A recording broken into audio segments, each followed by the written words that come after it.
Hey guys, howdy. I wanted to talk to you about Chiron conjoining Eris. This is a theme that might go under the radar for like mainstream astrology because Eris and Chiron are sort of seen as these outer planets, smaller objects, maybe less important objects. I think this is actually really super duper important. If you know me, I like the outer planets. I like to try to feel into the subtle energy because in my understanding of working with energy, you know, many astrologers will say the outer planets always win.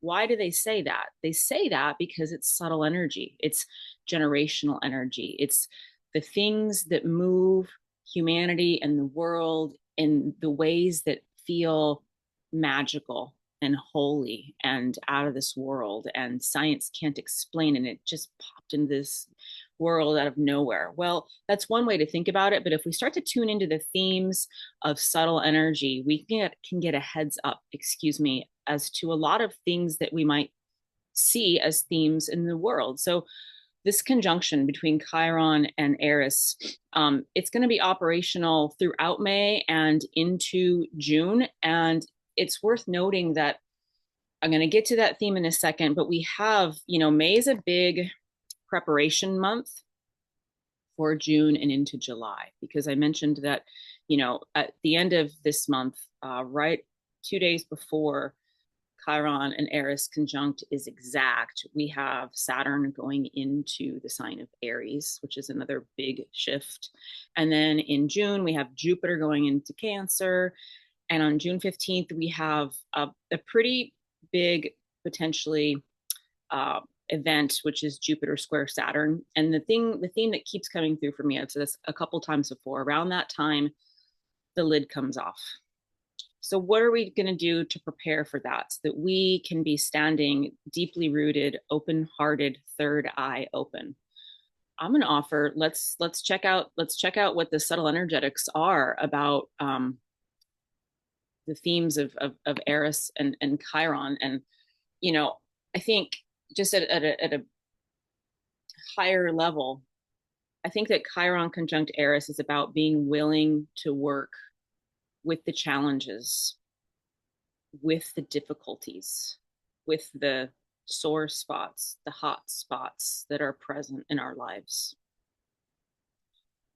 And working with them in a Chiron fashion means not quitting on them and also not trying to overpower them or force something out of fear or out of overwhelm or out of lack of can't tolerate this anymore. This is working with them, really working with the energy and staying present with the energy and staying in our truth and staying in our heart. And Eris reminds us to do so not from a space of pride or ego or needing to be the one to figure out the solution, but from a space of genuinely seeking truth on a deeper level.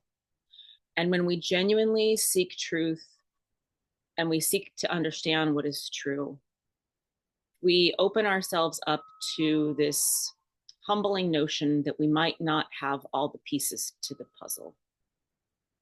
That even in our deeply spiritual, lifelong quest and all the good things that we do, there might be this sense that on some fundamental level, there's things that we haven't touched on yet. There's concepts that are coming through to us. There's perspectives that would be benefited from being, brought forward and expanded. And those themes are real. I feel, if they're real for me, at least, as I'm recording this on Saturday, May 3rd. And I want to talk about, so that's the theme. That's when Chiron and Eris are coming together to conjoin, meaning they're going to be at the exact same spot, but they're already starting to get close. So we're starting to feel this sort of need to breathe and be rooted and seek the truth and do so from a space of wanting to serve the collective. The things that are our hot buttons are likely showing up, because that's maybe part of the reason why our soul signed up for this lifetime in this moment on the planet. So this is going to be exact for the first time on the 26th of May, 2 days after Saturn goes into Aries. But like a lot of these transits, this is the first of three. When retrogrades are involved, they often happen in threes or fives. And that's actually a kind of cool thing to consider, because it gives us multiple opportunities to work with the energy. And if you've dabbled in astrology for a while, you'll realize that it's never one and done. It's never, we don't wait for the exact moment of the conjunction and look around. Oh, nothing happened at that point at 12:53 p.m. blah blah blah. We can feel the themes, and when we really start to look at the themes and feel into them, we can start to feel those themes now. It's palpable.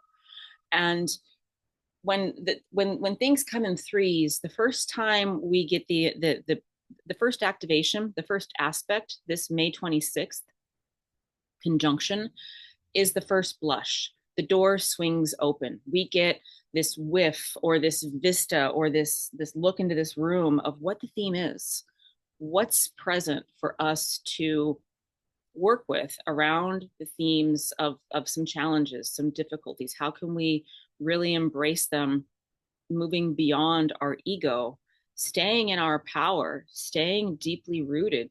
Eris is known as the street fighter for a reason, goddess of discord for a reason, but her reason is when hubris and ego and selfishness are limiting us. So that's the theme that's going to be coming up for the first time in this month. And that theme is then going to be revisited in October this year. And that's going to be a retrograde revisit. So we're going to be invited in October. That's when the rubber's going to hit the road. And the reason why I like to work with these energies all the time is because that's going to make October a much more I can do this type of a month versus feeling stunned or overwhelmed or scared. If we really are in the energy and stay present and are listening with our energetic feelers, then October is going to provide us some opportunities that are going to feel really good. And so let's look around for some themes within ourselves. This change is within, but we are the microcosm to the macrocosm. We can feel, and the planets are telling us this change is collective. This change is on a planetary level. It is, because all these planets are aspecting us on this planet, right? And then the last time that we're going to get to work with this energy is going to be in March next year. And so it's also worthwhile to note, and that last time is going to be kind of the time to clean up shop, to do any other, if we're really working with the energies, it's going to be about tidying up and tying up loose ends and taking advantage of new opportunities. If we're not working with the energy, that could be a challenging time. So the last thing I want to say about this aspect is it's worthwhile to look at the orbits of these two. Chiron has a more or less 50-year cycle, and that's a big cycle, but Eris has a 500-year cycle. So I want to just close with where I opened, subtle energy. And it's possibly worth exploring that the planets that are furthest from us have the most to teach us. So Eris is probably both close and far from us. The fact that she moves in a cycle and her orbit is 500 years is on par with Pluto. And that means, and even a little bit more Pluto, more than Pluto, it means that we're dealing with that type of deeply subconscious, beneath the surface. The world doesn't have to be what is set in stone in this day energy. So cheers to May. Cheers to bright futures. Cheers to a collective bright future. Cheers to working with the energy, being of service, being able to rise to the occasion and keep our hearts open and our third eyes open and speak from that space. Heart and third eye is where we're going to be invited to speak. Have a blessed week ahead. Have a blessed May, and I'm very grateful for you. Take care.